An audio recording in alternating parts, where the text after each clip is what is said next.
When I first read this news, somehow I read the statement from BioWare first instead of some other media outlet. I was just scrolling on my phone and then I was like, a physical reaction, like a gut punch. Wow, wow, wow. It may not be obvious because I just haven't talked about Mass Effect or BioWare really since earlier this year, since before I started covering Assassin's Creed. But the original Mass Effect is just one of my favorite games of all time, and the announcement of the Legendary Edition, the remaster of Mass Effect, was really, really awesome for me to see. And there are times in my channel's lifespan where I've exclusively covered BioWare games. I mean, Dragon Age, Mass Effect. So for me to hear that both Casey Hudson, the GM at BioWare, and Mark Darrah both left the company at the same time, yeah, it was shocking. Full disclosure, before we continue, I have been an EA game changer, specifically for Anthem. So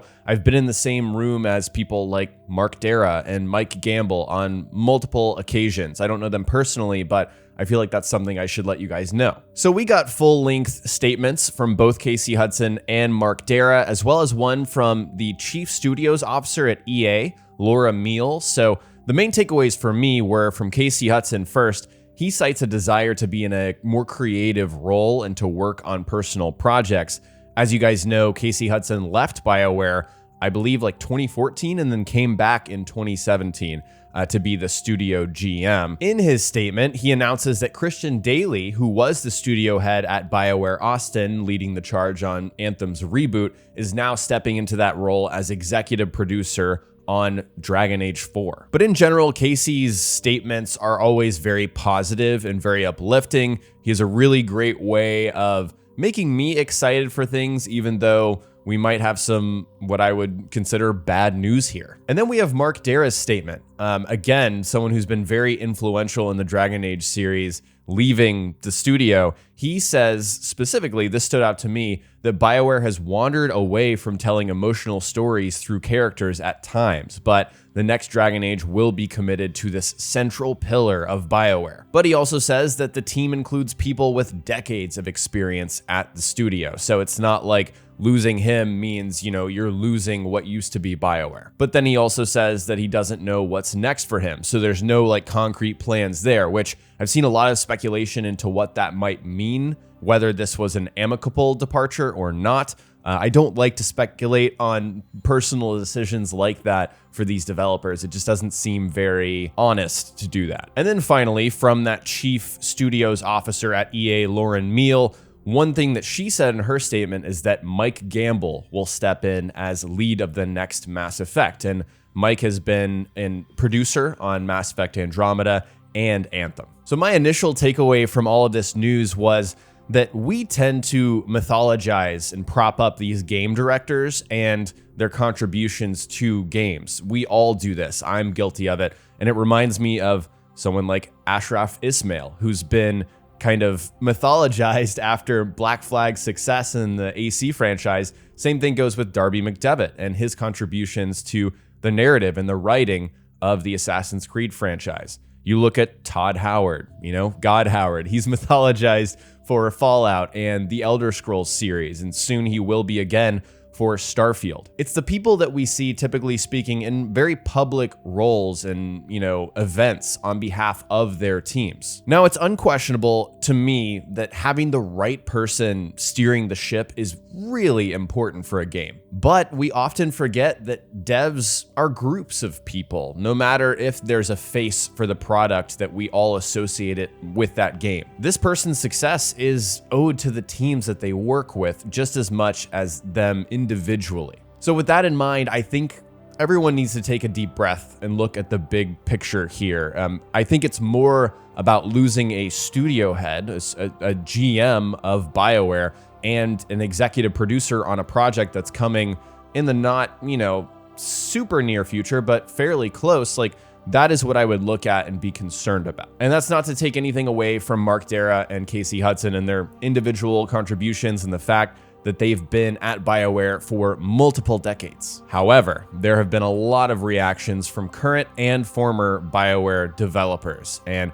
we're going to get into all of those. I think it's fascinating because it might give us some insight into what these departures mean. First off, we had some reactions from the new lead of Mass Effect, Mike Gamble, who again, I have, seen on multiple occasions. And first off, some positivity and some thanks to Casey Hudson for all of the inspiration that he's lent him. But someone did ask in the replies there if Mike Gamble would still be there. And he said yes, and many other developers, people who worked on the trilogy in pretty important ways. So for me as a fan, that is something that is more encouraging to hear. Another reaction from someone inside of BioWare, Christian Daly, who says, big shoes to fill, obviously, with Dragon Age, but he's honored to take on this role. And the fact that there are people in place to take over Anthem 2.0 is encouraging for him and for those people who are looking forward to whatever Anthem is going to bring next. But then, looking outside of BioWare, now you have Mike Laidlaw, who has founded his own studio now with former devs of BioWare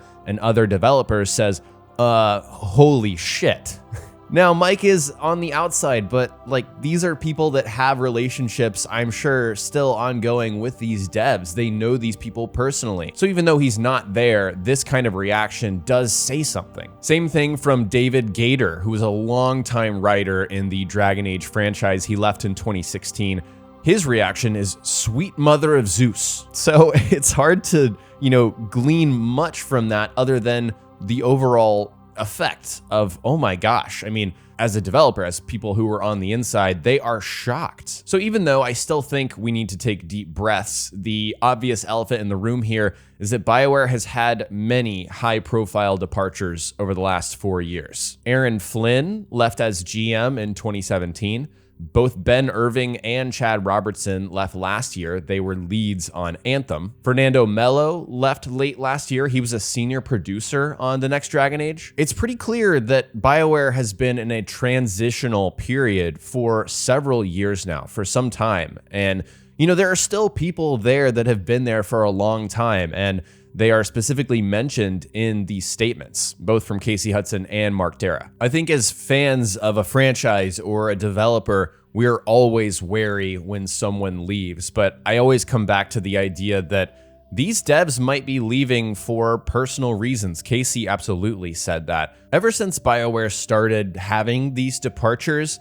I would always come back to the idea that someone leaving a studio it really isn't always necessarily representative of what's happening with games in development. In some cases, I'm sure it absolutely is, but there's been no clear indication, and I'm sure they're not allowed to say whether that is the case here. But even outside of that, I think there are just a million reasons why someone might leave a studio after being there for a really long time. So again, to me, it just feels a little unfair to necessarily say that these departures mean very, very bad things for Dragon Age or BioWare in the future. However, this is a very important time for BioWare. We have Mass Effect Legendary Edition coming early next year. I don't see this being really affected at all because this is a remaster and it's almost here. This reminds me of Ashraf Ismail leaving Ubisoft in the final stretches of Valhalla.